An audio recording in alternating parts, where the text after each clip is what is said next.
Welcome back, everyone, to the Hearthstone Global Games. As Saul mentioned before, I'm replacing him for this cast, and Lothar sticking around for yet another one. You're just here all day. Well, I love it. Yesterday, we actually did cast with Raven for 9 hours and 18 minutes. Well, yes.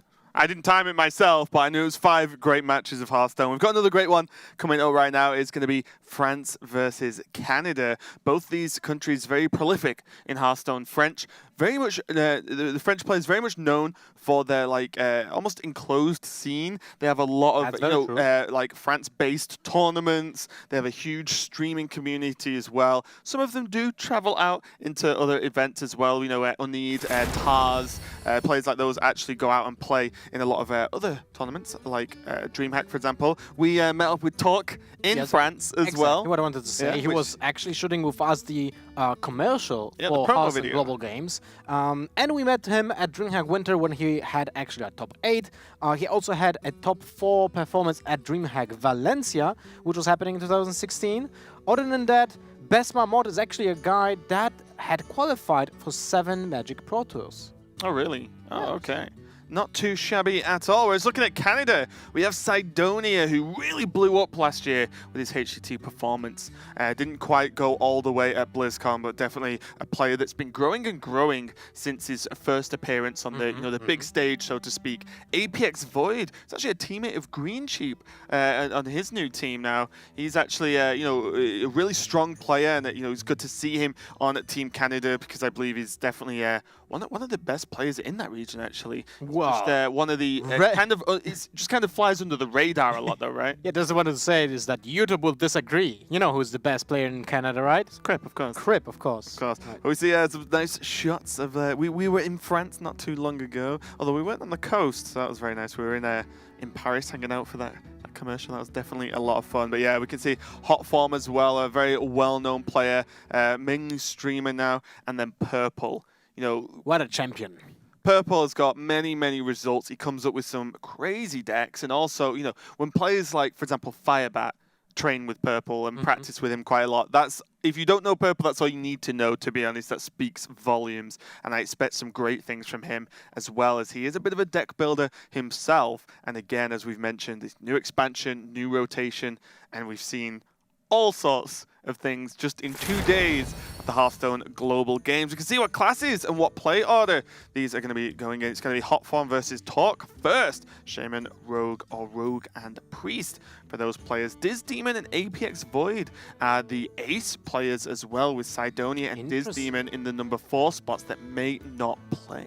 Diz Demon seems to be like the lesser known from all the 4 players in France, but he's being put as the 4th and the 5th spot, so the players believe in him. Yeah, and Diz Demon actually has just consistently qualified, I think, for every playoff and prelim from last year. His name is always there. He's a very competitive player, just hasn't had, huge breakout performances. I think he actually did pretty well at DreamHack as well, but he's just not had anything, no big first place majors or anything. But this is another great platform for him to show off his skills that we all know he has. So yeah, this is going to be a kind of great one. I think we can check out the group these countries are in as well, because we're starting to see now we're showing multiple matches from in the same group now, so you start to see who starts to, as Saul put it, rise to the top, and then who's dropping at the bottom after the first week or so of Hearthstone Global Games. So excited to get into this one, though, especially to see players alongside of Hot Form, who obviously, early on in terms of his BlizzCon performance was very, very good. Yeah, and very, very close. But now, just more and more of a focused stream, and it's going to be a Rogue mirror match. First time ever in this tournament we'll actually have a Rogue mirror match. I bet they're both Quest Rogues. That would be quite hilarious. Yeah, I've got a feeling, I've not been keeping an eye on Hot Form actually in terms of what he's been playing, but I've got a feeling we might see double Quest Rogue come out. But yeah, I'm excited for this one with the potential Rogue mirror. If they're both miracles, then things can get kind of out of hand very, very quickly. Exactly, like literally out of hand, because they will be drawing so much. And playing a lot of spells to cycle. Do you see a Talk with Besma Mod in the one room talking about the game? Of course, both teams are in communications with each other. I mean, sorry, not with each other, but the players in one team are in communication with each other, so they are discussing the plays. Even when you just see one player on screen he is talking to the other guys. Yeah, I love as well, you see on the Hotform's camera there, it's very much like, oh yeah, you know, Hotform's quite a focused streamer. You can tell by just a random green background behind them. There is a reason for that, and you'll no doubt find out once you check out the stream. But yeah, France versus Canada. And it always interests me, you know, I don't know tons about it, but I think there's some kind of rivalry. Both French-speaking countries, or at least, you know, sections of French-speaking countries going on there. And it'll be definitely cool to see if there's any, I might ask them afterwards, like, so, was there any sort of aggro going on between the teams? Well, they actually both kind of also talk a lot about the food in their countries. Like, oh, France has the best food, and then it's kind of like, oh, we have those amazing restaurants, but they're all French names. It's like... I've never been to Canada. So. Me neither, actually. Yeah, but I know one I do like food, though. That's what I wanted to say as well. But also, Canada has to be upset about one thing. And you know what? You know what that is? Go on. Hearthstone doesn't have a sorry mode anymore. Oh, yeah. It's fine. We have a few. I know a few Canadian people who I can get that from if I really need. But we're going to get into game one here: Canada versus France. Both players having the Quest Rogue and Hotform going for the Igneous Elemental build. I say it is common, but you know, definitely not a staple pick. You know, you can definitely. I've seen multiple rogue builds that don't have Igneous Elemental. The benefit being that with Firefly and the Igneous Elemental, you already have three of the Flame Elementals, as they both generate the same minion. Oh, you have 4. Well, yeah. That is actually... Hotform's probably just that laugh, and then like whatever he just said then was probably like, got him. Exactly. Now, I really like the Firefly being played on turn 1, because you don't need Firefly being counted for the quest, so you gain a small bit of damage with this, and also you just play another Firefly on turn 2 with the Covens below. Yeah, we can see from the French side of the board that drawing patches never a good thing, and it looks like Torque is playing the more sort of standard, I'll say, which is weird to say this early, but standard Quest Rogue with the double Vanish, potentially. You can see 1 in hand, but a lot of them play 2 because Vanish is actually insane when your minions are so cheap, and normally your opponents are a lot more expensive than yours. And you can destroy them as well if suddenly he will have full hand. Yeah, if you hit a control deck, they build up a board, then you Vanish, you've probably just destroyed like 3 to 4 cards potentially. And you also like bounced 15 mana, which is not whereas you've bounced 3. Yes, so exactly. You're like, oh, this is fine. Definitely correct, especially with preparation. It's kind of insane when Vanish just costs 3 mana. But what I want to say is that drawing patches in Quest Rogue, I feel like it's the worst case scenario, of course, but it's still the least problematic for any kind of deck that draws patches, because the deck still has value out of a 1 mana 1/1 with charge in its hand. While other decks have like, oh my god, I would rather have that, you know, anything else, even a 6 mana card right now on the opening hand, than patches. Yeah, I think the benefit is that these style of rogue decks don't really rely on an aggressive opening, so drawing patches isn't the end of the world, but that could be another bounce card, could be another duplicate card. True that. And really is taking up a slot. I think it's less how good patches is to play on board versus you are almost -1 card in your opening hand compared to what you should be at most of the time. But Hotform just having this just very straightforward plan. Normally there's loads of bounces that are required, you know, in the deck, whereas now we can actually just chain out Flame Elementals. Oh, now we have it. Even Both game. teams draw Fair game. Fair game, yes. But one thing I wanted to say is that I'm really surprised that Talk, first of all, daggered up and didn't do anything with the dagger. That means that he plans not to redagger on turn 3. And he didn't play Swashbuckler, although he has 2 Shadow Steps in his hand. You can, with 2 Shadow Steps already in your hand, you can get a lot of cards that actually are beneficial because you're playing against a rogue. So you can get another Shadow Step, you can get a Ferryman, like that one, out of the Swashbuckler. You can get a Backstab, you can get a Eviscerate, Fan of Knives. All those cards are actually something you could have played in your own deck. Yeah, Talk can actually complete the quest next turn now. With this, with Shadow Step, Ferryman, and then just play the Swashbuckler next turn. That's quite insane. Doesn't have a prep to be able to allow that to go off super early, but still, that is, considering the position he was in versus Hotform's opening, being able to just multi-bounce the Shadow Steps here and have the Ferryman on board is pretty nice. But Talk, he's way faster than Hotform right now. Yep, because Hotform, well, what's going to be interesting as well is the Igneous Elemental means there's no need for bounces now, right? Because there's 2 Fireflies, Igneous. The Igneous has to die. to get the minions, right? So I don't know if I like this though. He is actually at 2. Now he can replay it with a coin. Sorry for not answering your question, but I was just thinking. I'll let you off. Because if you Shadow Step first, the Swashbuckler now, you go to 3, and then you bounce it back, and you still have the coin for next turn. No, it doesn't matter. Never mind. No, I think it does, right?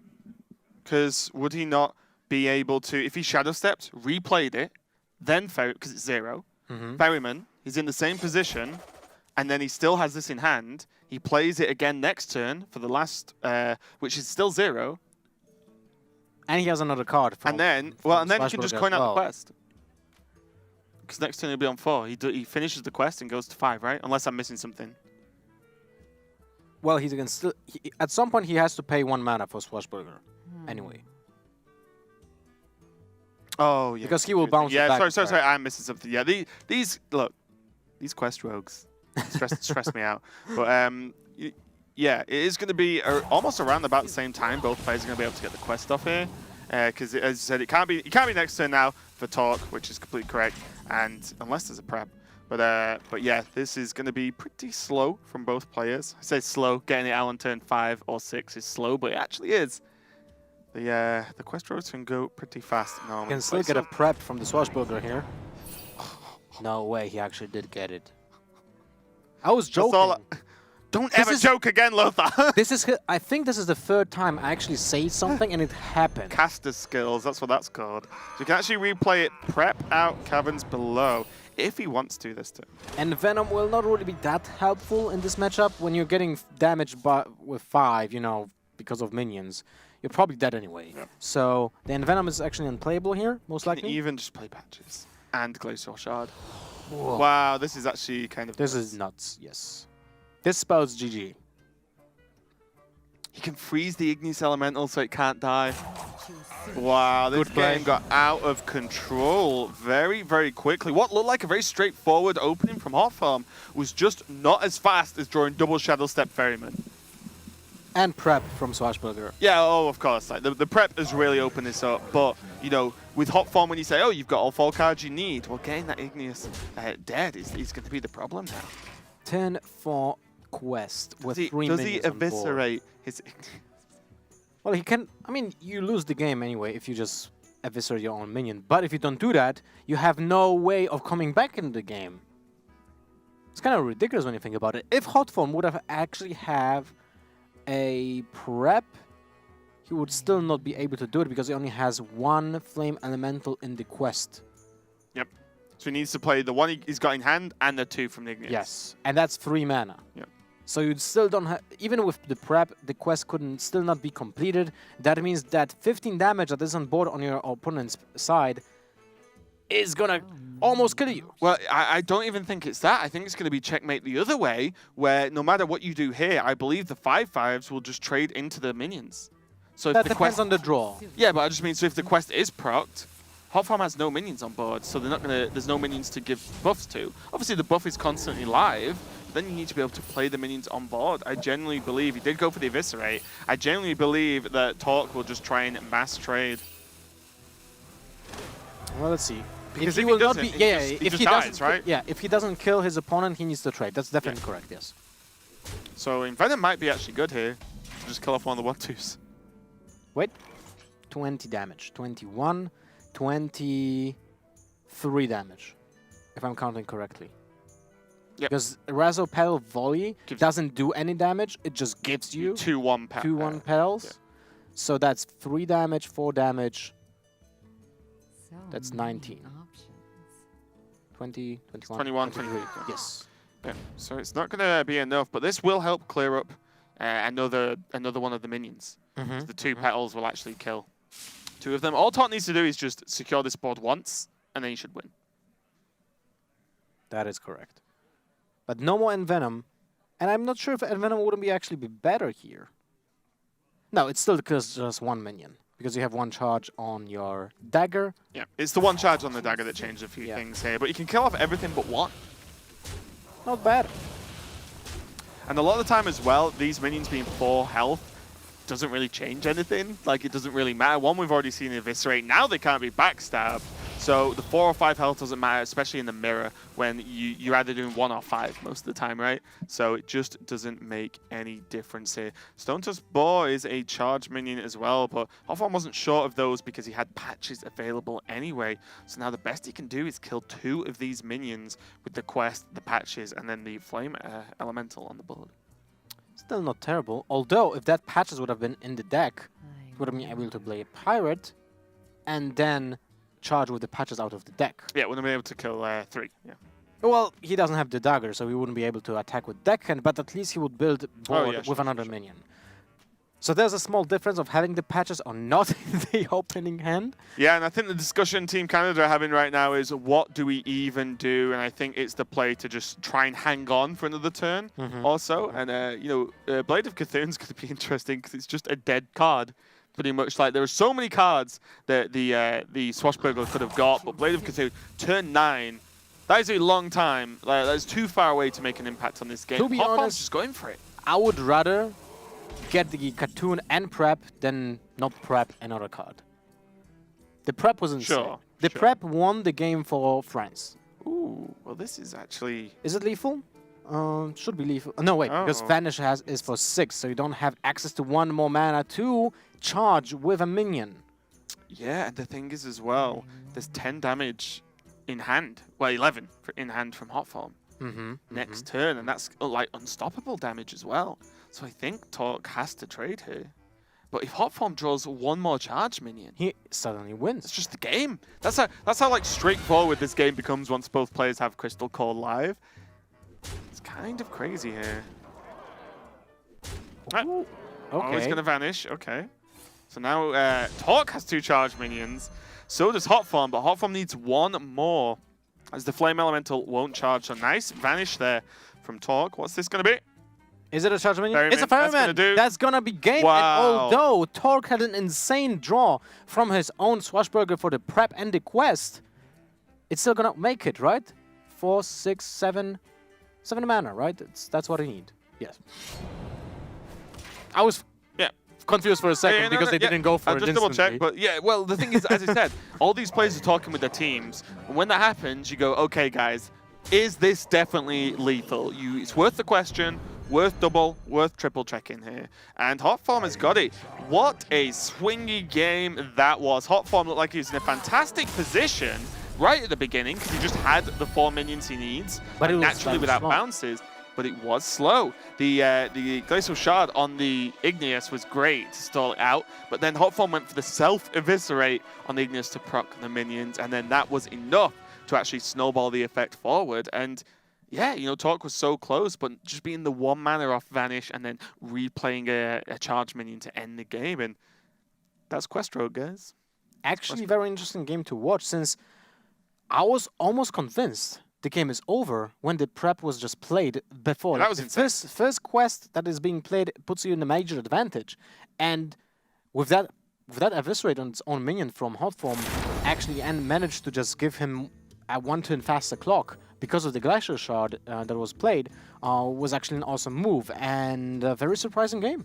Yeah, now we're going to see APX Void go up against Anid, and it's going to be Paladin from Anid and Warrior from APX Void. We've seen a reasonable mix of Taunt Warrior and Pirate Warrior, but the Pirate Warrior today at least has been locked down pretty hard from Tice's Crawlers. Which the Golakka Crawler seems to be very prevalent in almost every single deck that we have seen to be like kind of tailored, that it can play Golakka Crawlers because it's still a playable minion. Exactly. The minion is not bad enough as like general tech cards are kind of, some are really bad if you just don't run into the thing you're teching for. But yeah, Golakka Crawlers not too terrible at all. But the Paladin I'm very interested in. I was sat, obviously you could see me, but I was sat just off camera just watching the Kalento game, and I was like, I'm going to build that deck as soon as I get home after this and start messing with it, because that kind of looks fantastic to me. A lot of cool stuff you can do with Paladin, and we'll see what Anid has decided to do. We've not seen any quest Paladin be prevalent at all, even on ladder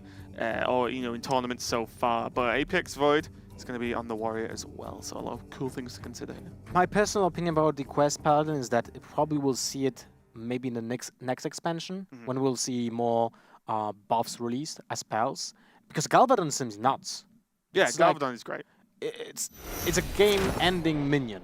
In like 9 out of 10 situations when you just play it, get 5 adapts, most likely will get stealth or untargetable and wind fury, whatever, 1 million attack, and then just finish up your opponent next turn.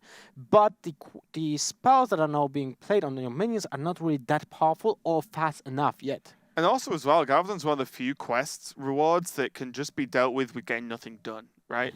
Deadly Shot just can kill it. For example, not so much Repentance, but Repentance combined with Taunts, for example, make the Wind Fury much less impactful. Check out some extra information about the players, though. See, needs a long history across multiple DreamHacks and such, as he is one of the French players who does come out to a lot of other events there. He does play for the Gamers Origin team, quite a big French team.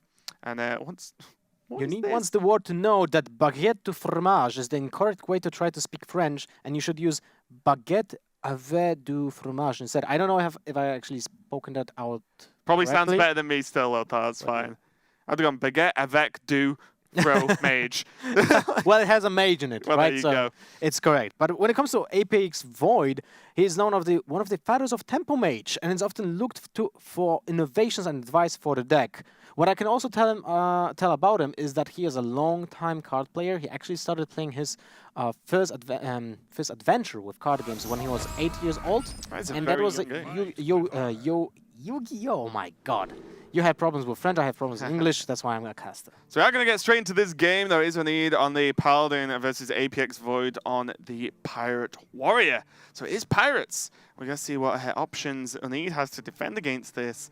Double Doomsayer seems okay. Seems reasonable against an aggressive deck, and even when you think about it, Doomsayer is pretty decent against The Zoth Paladin. Taunt Warrior as well. Yeah. Because you can just play it, your opponent skips a turn basically, because he doesn't have anything to do. All the non-minion cards are reactive, apart from Shield Block. Every other card is a reactive card, so most likely he will just skip a turn. Then you get to develop your own board, and you might take advantage of the fact that the Taunt minions have just low attack. But in this case, the mulligan was being made without certainty of what are you facing. Yeah. So just the Doomsayer, one of the Doomsayers was being kept. So this hand now looks far worse for Unid here. Tyrion, that is a long way away for 8 mana. Cairn, a little bit closer in the form of 6, but, Cairn does nothing the turn he's played, right? The idea is to stick him in, and with the Infested Tauren, pretty sure this is a N'Zoth Paladin to be able to resurrect all those death rattles. But it's just, the Infested Tauren is nice, but to be honest, 2 attack, 3 health, very easy to deal with Pirate Warrior by the time Infested Tauren comes out. The problem with the Tauren is, as you said, the low amount of HP. It just dies to Fiery War Axe, and the damage goes through. Everyone will ignore the 2/2 that comes out of it. It's not a Sludge Belcher anymore. It just doesn't soak that much damage. When you think about it, Sludge Belcher right now would have been the nuts. Yeah. Probably would have been played in every single deck, apart from Aggro Warrior. Yeah, Sludge Belcher is a very, very strong card, but look at the options Apex Void has here. He can just play Deckhand and just get the patches onto the board, get it out of the deck, most importantly, and then just start chipping away. Could just go for the Fiery War Axe or just the Blood Cell. I mean, Deckhand on 2 mana, sorry, not that great. Blood Cell Raider is probably the more reasonable choice here. He could just Fiery War Axe, I like the War Axe, and then play the Raider and the Deckhand on 3. The Fiery War Axe fakes out the potential that is Control Warrior. Well, he didn't play a quest on turn 1. I think that's out of the door. That's true. Yeah. Out of the door. Quests. But, well, actually, wait a moment. He could have... I didn't pay attention to the mulligan, but if he mulliganed the first left card... Yeah, it could have been an option. Could have been an option. Mull the quest away. But it's out of the equation because the Pirate Warrior played his first pirate, and now you need knows for like 100% this is an aggro deck. The question is, if you play the Doomsayer, now it's free attack on board, and your opponent has a free mana. As actually easy way of dealing with that, even with a single card, which is Heroic Strike. Yeah, I think the Doomsayer now becomes very risky, but it depends how Unid's deck is built as well. Is there equality Consecrates to then equality Doomsayer? Right. You'd imagine so, but we never know. So this Doomsayer is going to be able to be dealt with the addition of the Deckhand and Fire War Axe. And, you know, Unid hasn't got great options here. He has Coin into True Silver or Infested Tauren. But the Infested Tauren, as we said, gets dealt with very easily. So we may see True Silver used to clean up the 2-3. There's a Consecrate, which does help a little bit going forward. The problem here is there's no way to clear all the pirates, which means Bloodsail Cultist next turn is going to make that War Axe a 4-2. Oh, and that is painful. Cultist is one of the most powerful cards in the deck, but they just require a little bit of synergy. And I would say that without the patches, the Cultist wouldn't be as powerful as it is right now. Because it gives you that synergy for 0 investment. You just had to play one pirate, that one pirate might die, and you still have a pirate on board because patches was just played for 0. Yeah, secondary level insurance policy. It looks like Unid is going to go for the True Silver Champion, though. This is just guaranteed to do something, right? Yeah. He's going to use it, equip it, and deal with the 2-3 here. You know, there's still pirates on the board. Apex Void is probably going to go for the Cultist to get the instant value. And ooh. Okay. So this is also reasonable. If he doesn't swing this turn, he can go Bloodsail Raider and Cultist next turn.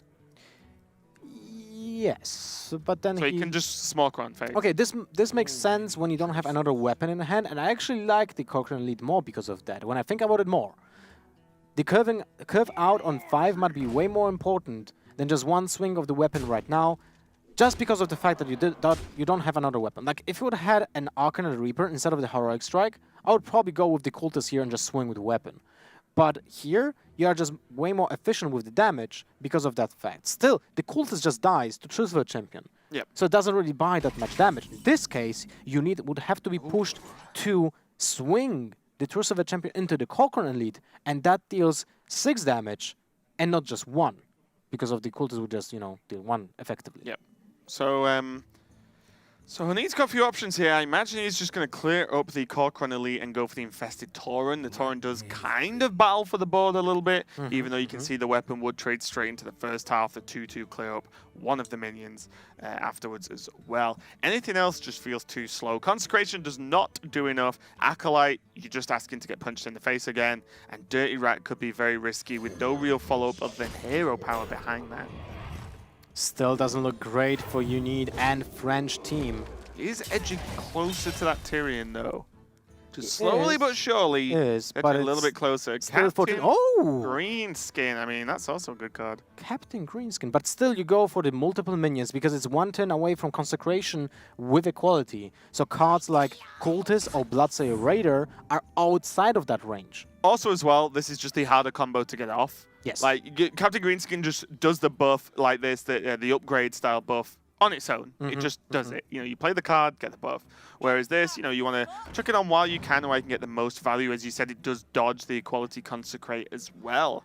But it will most likely require a trade with the deckhand this turn, just to play around the Consecration. Yeah, the deckhand's done the work, right? You kill the 2-2 as well. You hit with the weapon, use the deckhand to clean up the ooze or the slime, and then you have what, like 9, 10, 14 power represented. With the Heroic Strike? Yeah, without minions or anything else in hand, just 14 damage straight up. Let's see what will happen if the deckhand trades or not.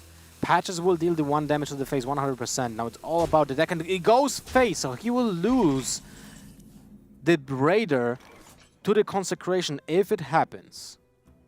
What are the other options? The other options are Dirty Rat into Aldo Peacekeeper. So Unid was paying attention 100% to the cards being drawn. So he knows that the Captain Greenskin was just drawn this turn, so it could have been not a creature, but now it is, and it's a 5-4. It's actually, this is the worst thing that can happen. It's either Nagakosa or a Greenskin. They actually have the same stats, and just 1 mana more for the Greenskin. Actually, it's an interesting context, right? For 1 mana more, you pay for 1 more durability on your weapon. And a guaranteed durability, because Naga requires a... Oh, no, no, it just requires weapons. It, right? Yeah, it's exactly so you're right, the same, you're right. but it gives one more mana for the durability and the extra swing. But anyway, without our Peacekeeper drawn, this play looks way, way better than just the trade Consecrate. Because now you can just deal with it over a couple of turns. Dirty Rat is a pain to deal with. And any minions that actually attack Dirty Rat, other than the small ones, of course, actually soften them up for Consecrate next turn to clear the board anyway. Another Cultist. So the Fury War Axe was played on turn 3. It's turn 6, and it still will have charges. Yep. And the Cultist means he can swing and then use the Raider to kill off the Dirty Rat as well. Very clean. Very clean. Unless... Nah, you don't use the Heroic Strike. There's no point in it. For how much damage can you push this turn? 5, 7, 10 damage to the face. Paladin will be at 6 HP and it's turn 6. I wonder if APX clears all of the minions off because of Spite Ridge Steed. Well, he didn't do that with the Tauren. So he wasn't playing around the Consecration. Yeah, but so at this point, Spite Ridge Steed is the only thing that actually just stops you winning the game, I think. Does he anticipate it that it's being played in this deck? Does anyone anticipate any cards are being played in a certain deck at this point? I don't know. I think like N'Zoth Paladin, it's got to fill out some gaps somewhere. Spite Ridge Steed seems like just a reasonable high value sort of anti-aggro card. So I think it could be played. I like the clear from APX Void because you've also got to think, what's the one card on 6 that completely stops me winning the game, right? Yeah, Spite Ridge Steed is one of them, and look at the amount of power available with that Heroic Strike. And he actually did play around it, and there that we it go. is. 2-0 for Canada. Match point. Will it be the third match that will end up in a clean sweep? Potentially, yeah. I mean, the N'Zoth Paladin, you know, I know you and Sol were talking about Paladin variants and all the lists that just Colento has run, never mind anyone else. But N'Zoth, I've heard a few people, you know, talk about playing it, and it's like, oh, yeah, you know, the deck's really good.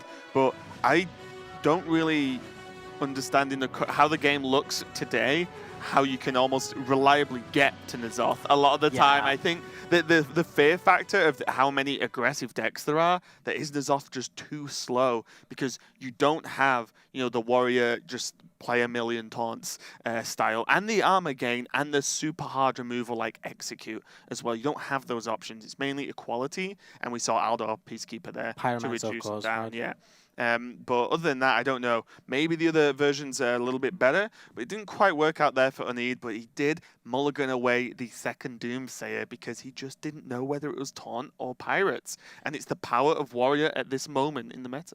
So do you think it was a mistake to just mulligan away the second Doomsayer, since it's not even that bad against the Taunt Warrior, and the time doesn't really matter while developing against Taunt Warrior as well? I think my worry would be if you see 2 Doomsayers plus whatever else he had in the mulligan and you don't know what the Warrior is, I would feel that mulliganing away the Doomsayer is more of a worst case scenario if it's Pirates than it would be if it's Control, right? So I'd be like, well, like you said, it's not horrible versus Control, but it's horrible if you have one less Doomsayer than you could have had versus Pirates. Yeah. So I would probably have kept it. But that doesn't matter, as we're going to move on to the next game. It's going to be Purple versus Best Mammoth, and it's Druid from Purple versus Warrior from Best here, playing for France. So I'm gonna go on a limb here and say that France will be playing a Quest Warrior. They always kind of like try to play the more funky decks.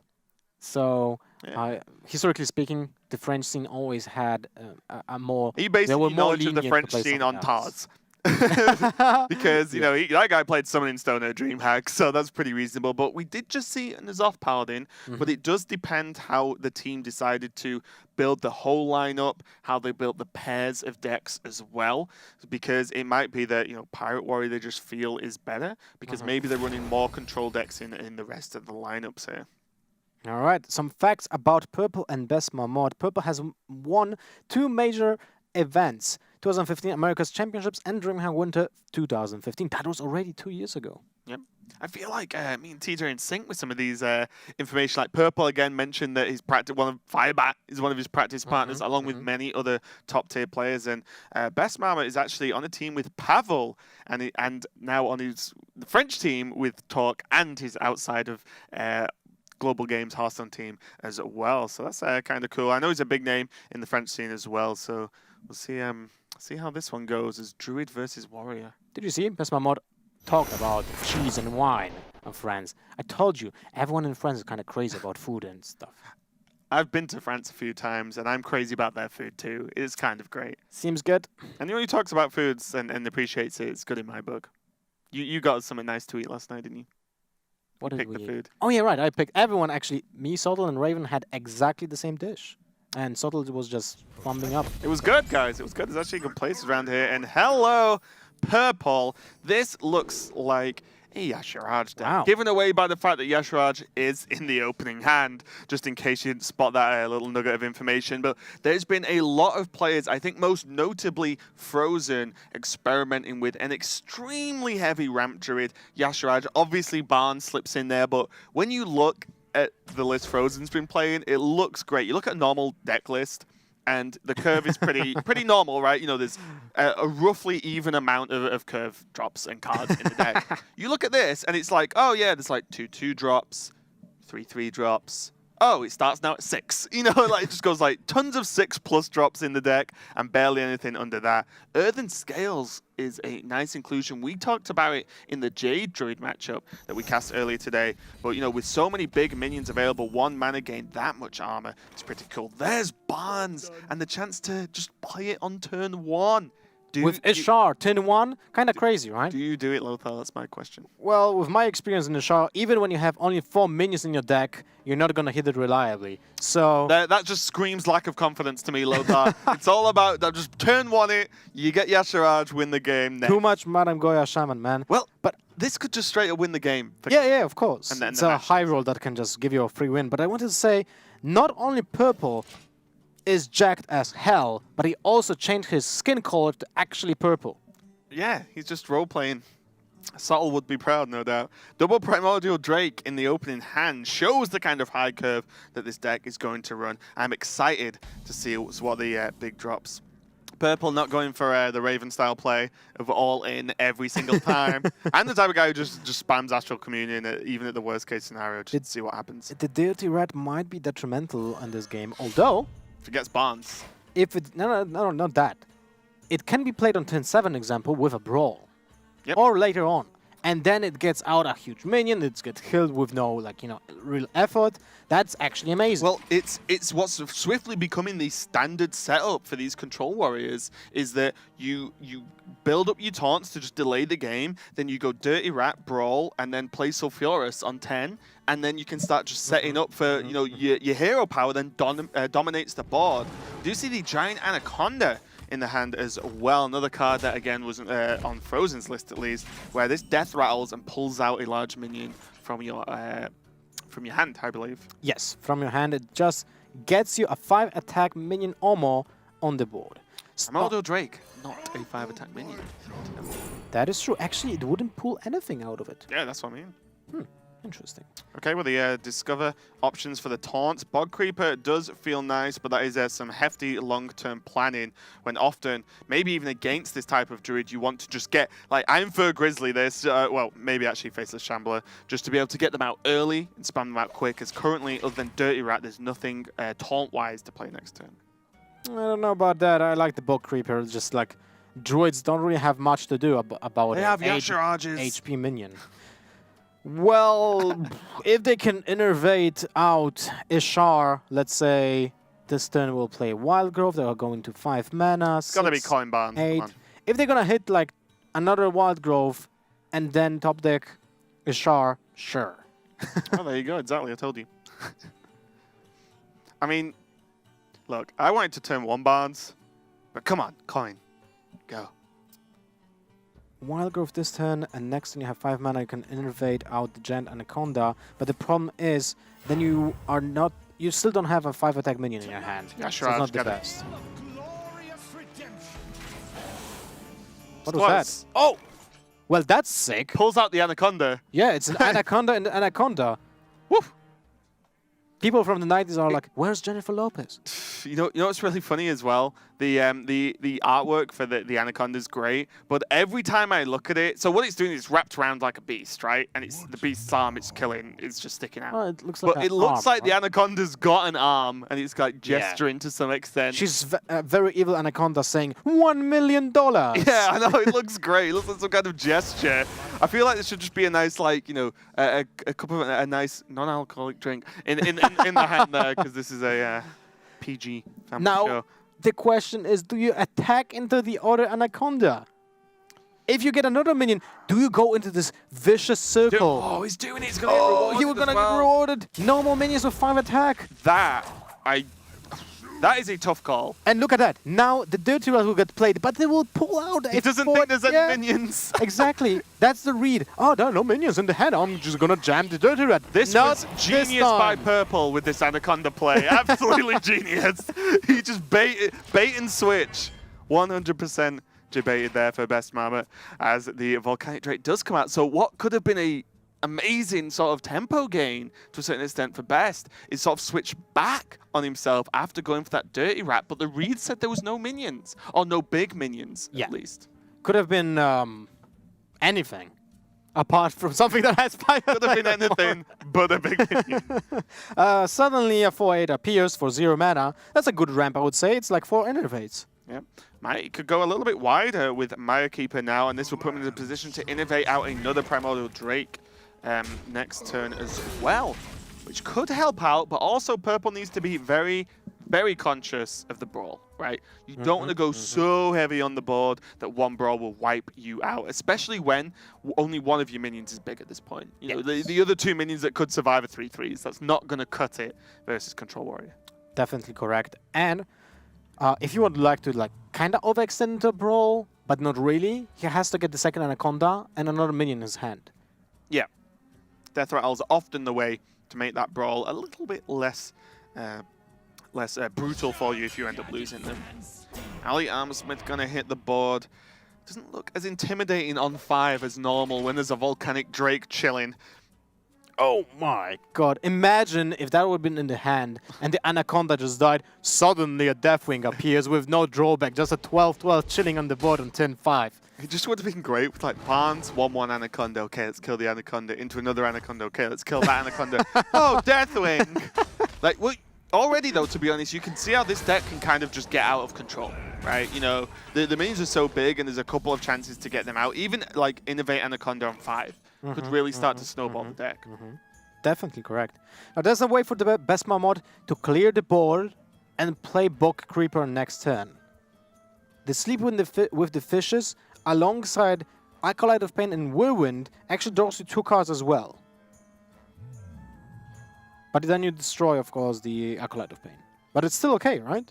I mean, I'd be okay with that. Yeah, who cares, right? Yeah. Acolyte isn't exactly going to get some good trades against this deck. You want to get the draw out of it anyway, so it can die. And also, let's be honest, probably the strongest Sleep with the Fishes you're going to get. Against this deck, right? Yeah. It's probably doing the most work it's ever going to do. Draw you 2 cards as well. Curator, going to be nice to actually start to refill the hand here. There's a brawl as well. The question is, how many dragons is Besma mod running? He didn't draw any yet, right? Okay, so there's not a problem. He'll definitely draw at least 1. Also, bear in mind, there is no quest for Best Marmot here. So he is not going to stack the quest. He is not going for Sulfuras. And that might have been a nod of presuming it was aggro druid. Yeah, definitely. Definitely not to that. Because of the fact that against an aggro druid, if you play quest on turn 1, because of that, you might just die. Yeah. Because you have less chances to get few War Axe and or a Taunt minion, or even maybe an Ammo Smith. You know, it's important to have that 1 more card against aggressive decks. Few options now. Nothing quite feels great here. Although, you know, the Bog Creeper, I think I like the Curator this turn. On curve, still doesn't die to the Drake and just starts to, you know, fill your hand a little bit more, give you more options for the following turns. Seems like it. Yeah, I like it as well. Also, it depends how many beasts he runs as well, because he could play Direhorn Hatchling and let it die, and then Bug Creeper, and you might draw the 6th. Well, he plays Direhorns 100% and has a Deathwing of his own. Okay, is this match going to be whoever plays Deathwing first loses because the second Deathwing wins? Might happen. Who knows? It's for guests only. So for Purple, that's a good giant Anaconda. For Purple, it's actually important to pay attention to the dragon that was being drawn from the Curator, because if there will be at any point of the game a good situation to play Primordial Drake and they will not get played, that means that's a Deathwing. Yeah, more likely. It's definitely not as your Drake. So I'll tell you that for now. Yeah, unless someone is cheating and just pulled it out of his wild. sleeve. Yeah, no, these Deathwings are going to be very, very impactful. And now there's also a strange decision here in the next couple of turns for Purple, is that maybe he wants the Deathwing effect, all of his top decks are actually should be on average pretty strong, I right? agree. Because his curve is so high, and he might need it to clear a bigger board from Best Marmot here. So it's very tricky because if he plays the Anaconda, Deathwing is the only minion that gets pulled because Ysera is only 4 attack. Yeah, and then it gets overextended. It could just be pulled Whirlwind, like Whirlwind Execute, and you're like, oh no. Exactly. Wow, this is very, very tricky, this matchup.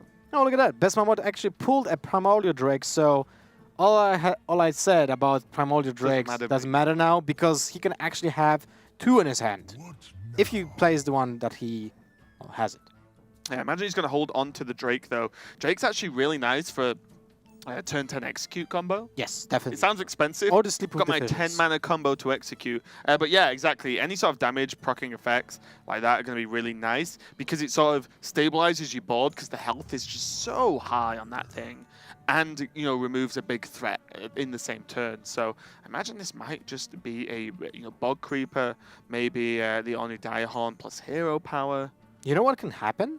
Best Marmot actually can draw the quest when he doesn't have enough taunt minions in his deck anymore. Yep, that's one of the prices you may end up paying if you actually mulligan away the quest. Such a weird deck. Every minion has taunt, so effectively not a single minion has taunt. Deathwing number 2. The more I see on this deck, the more I'm guessing this is extremely close to the version Frozen was running. I'm guessing Purple either made it with him, practiced with him as well to build the deck. It wouldn't surprise me at all. And yeah, the double Deathwing combo is just signature. That deck 100%. These Giant Anaconda. Now you run the risk of you want the Anaconda to hit Dragon Lord. Then when that is killed, you get Deathwing number 2 and Ysera. This gets very, very tricky. These Anacondas, I remember looking at these cards as well, when, you know, like when the set was announced. And I was like, Anaconda, okay, it doesn't look amazing, but the effect is powerful. Yes, when we've previously seen heavy, like Yesharaj Druids, right, before, like the effect could be potentially very, very powerful. We're going to see Ysera. I like it. Down from Purple now. Let's just keep it steady. You know, just drop a big dude on the board, or a big dudette maybe, and start generating more value. Cards like Dream as well are going to be really nice to gain some extra damage to just sap away the taunts. Yeah, I wanted to say that like 5 minutes ago, but it didn't stop talking, so I just was, you know, listening. Anyway, now we have Primordial Drake. It seems like a good turn to play it, although you can't really deal with the Ysera now. So is it the turn to brawl? It seems like it is. 1 out of 4 to win the brawl. Almost. And left the best target for Primordial Drake. I wanted to say that, but you wouldn't stop talking. I actually give you a lot of time to speak. No, I was giving you time to speak. Okay, the Bloodtooth Brave coming down now is going to challenge the Curator, as now we've deemed we are both allowed to speak. And Wrath is going to be pretty nice, actually, for Purple to be able to clear this minion up. Yeah, definitely correct. Is he even playing any kind of spell damage creatures here? Not really, right? Azure Drakes are not in the unless there's randomly a Malagos. Might be the case, right? And we've seen no spells, though. Well, we have seen Swipe, and that's Wrath. You'd rock right? Moonfire if you were putting Malagos in a deck. Nah, not really. I feel like it's okay. Like, if you suddenly get Malagos and, you know, out of the Deathwing. This is going to be good. Sorry. If Beast Bahamut just says, okay, I'm countering this with Deathwing. It's just like, we get full Deathwing on Deathwing action. It's like Godzilla versus Mecha Godzilla. Yeah, it's really weird. It's like, what Gojira, sorry. What do you do? A couple of options here for Best Marmot is he can play Stonehill Defender, the Direhorn as well, and just create like you know, roadblocks for Deathwing to keep trading into, because he kind of needs the execute for whatever Dragonlord Deathwing Dragonlord is going to pull out onto the board, if anything. Or you take the risk that there's no dragons available. That's one thing, but for Best Marmot, the long-term plan is that if there's a Deathwing being pulled out of the Deathwing, then he has the Deathwing of his own to deal with the Deathwing, and then Purple doesn't have any answer to the Deathwing. He might play Naturalize. I use 6 times Deathwing in one sentence, and you didn't even react. I'm used to it. I'm used to it. It's fine. Right. There's a lot of Deathwing going on. Massive! I love this animation. I know we talk about it every single time, but it's just so cute. Okay, so Best Mama is going to go with the speed bump tactic, at least for now, to open. Is he a car? Options. Shush! I don't like this new attitude from you, Lothar. You've got too much sass. All right. I'm gonna back it down a little bit. Oh, it's fine. It's fine. Nourish. So the card draw mechanic for the deck to get more big minions, because why wouldn't you? Your entire deck is big minions. You can just pull them out already. And you can draw more dragons. Yeah, that is actually pretty good there. The more you can get out from Deathwing Dragonlord's death, the better it is, of course. But you don't want to go too crazy because of the potential of just a brawl clearing you out as well. Well, the question is, how many dragons does he actually run? Because we have seen Sarah, Deathwing. Oh, one. Oh, 13 armor. 13 armor for 1 mana. I didn't go for it this turn. I wanted to get the Laughing Sister down. I think this seems like a good answer to whatever small taunt minions will get played. Can't target it with Earthen Scale, though. Bad combo, man. Bad combo. Okay, so I think this might just come down to the Deathwings. It might come down to the fact we that were joking about it earlier, but I really think it might come down to the fact that there's no quest for Best Mammoth for. Can we see how many cards do we have left? Not too many. I would say like 12. Might be around that. And we have 1, 2, 3 taunt minions in the hand. Two of those actually in the hand. So not that many left in the entire deck. I'm not exactly sure if he has enough to pull the deck. Yeah, I don't. He might not actually. He might not get pull the quest. Yeah, to prot the quest. He might not get to that point at all. Second Earthen Scale means that. Where's the shield slam? That's just a lot of armor. That's just a lot of armor. Where are the shield slam for the druid, man? That seems kind of OP. Yeah. Do you ever just can and play them both now? Just to get that kind of on the Deathwing. I mean, to get that kind of value. The amount of health, I don't think like it matters that much. Because there's no quest. Fatigue games, man. Fatigue games.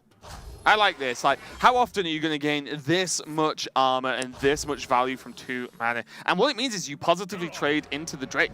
Yeah, that's true. That's true. So you're not dead with the Drake, and you've just gained 27 armor. Kind of crazy. Now Best Mama, without the Warrior quest and the Ragnaros Die Insect hero power, has to effectively kill purple twice in terms of damage. Hey, they played enough of Contra Warrior Mirrors to know how to do that. And now Ken makes the trades kind of awkward because, oh, okay, it's going to go for Sleep with the Fishes, going to see the Deathwing get played, and not going to be able to play Deathwing himself this turn, but he does have Lord of the Arena or the Daihon Hatchling here. Clears up the Deathwing with the Execute, of course. I forgot he had can't develop anything on the board. It's fine, he's got Fire Plume's heart. Yes! Let's go. Fire Plume on turn 16. And he has still 2 taunt minions in his hand. The question is, how many does he have in his deck? He has... And he has only 15 HP. One's going to be shuffled from the Hatchling. Yes, all right. So we know 3. That's 3, at least. So what do you favor here? The Shah or this Anaconda? I think a Shah. You slam a Shah, right? I think Anaconda. It's enough pressure, right? Anaconda's enough pressure, and if it gets killed, Yasharaj hits the board and then wins the game. But Anaconda doesn't deal with most of the taunt minions on its own, right? You have Swipe but you have Swipe of Yeah, that's what I mean. Yeah. Okay. Drop Anaconda because that is easily enough pressure to finish out this game. And even through taunts, because of Wrath and Swipe, if the board is brawled, or the minions are forced to be dealt with, Yasharaj hits the board. Great, 10-10. Yeah. I think Purple is very much setting up checkmate with this play, and we'll see how it turns out. His Best Mammoth doesn't have many options, and he might just have to risk a Deathwing. Let's go, Purple. Drop the 30 bomb with the 30 armor. Okay, now he doesn't. He can play Lord of the Arena and Bloodhoof Brave, or Hatchling Bloodhoof.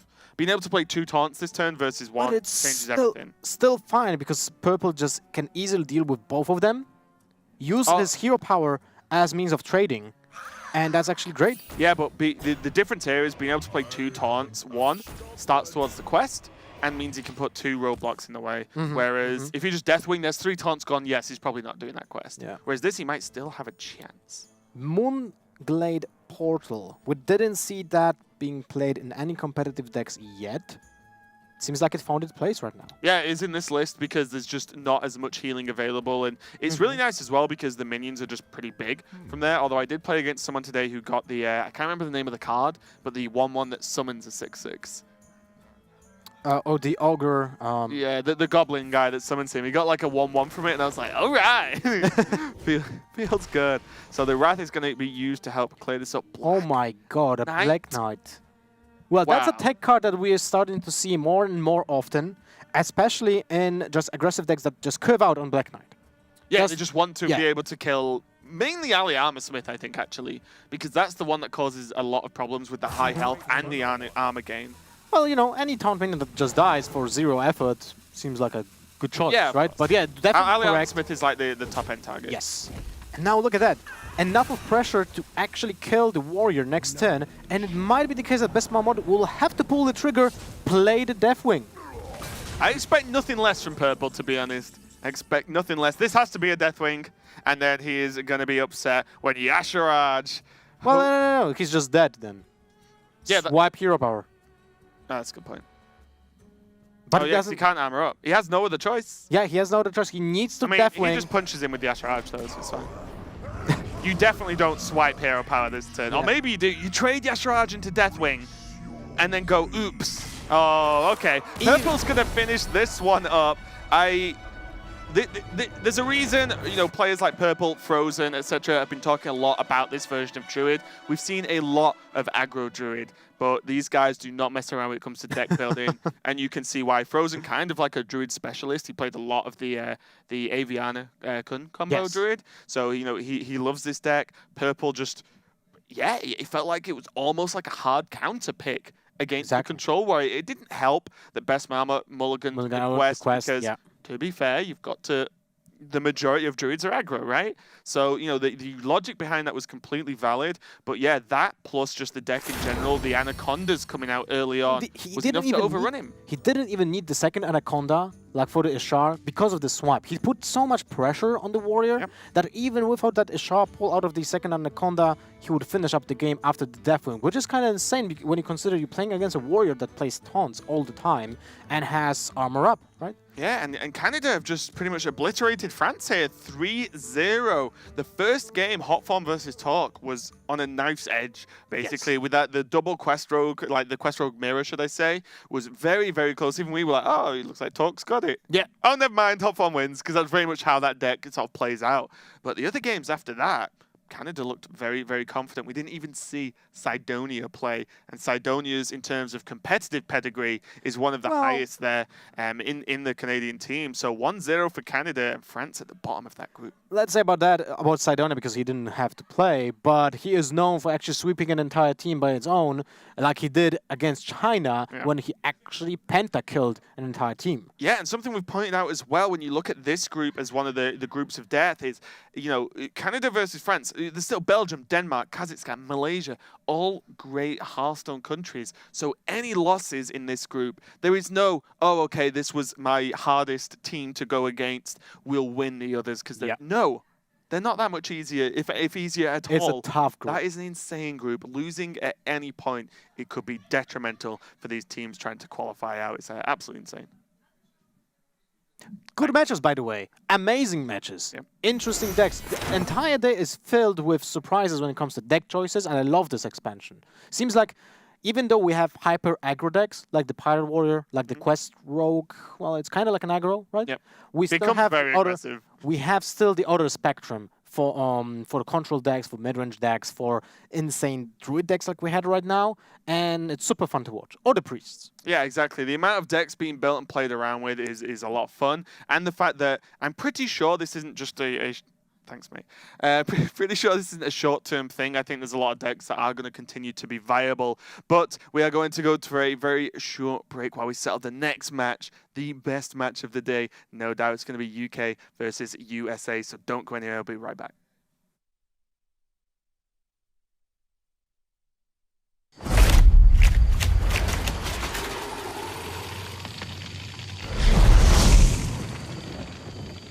We're almost there.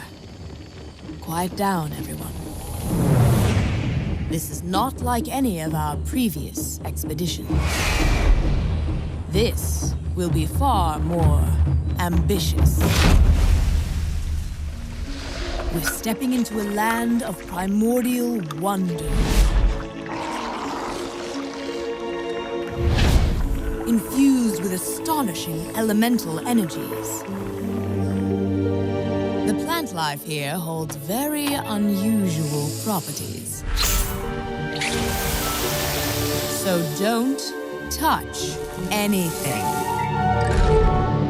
And while you may be excited to see the local fauna, you might want to make sure they don't see you. Because their powers of adaptation are devastating.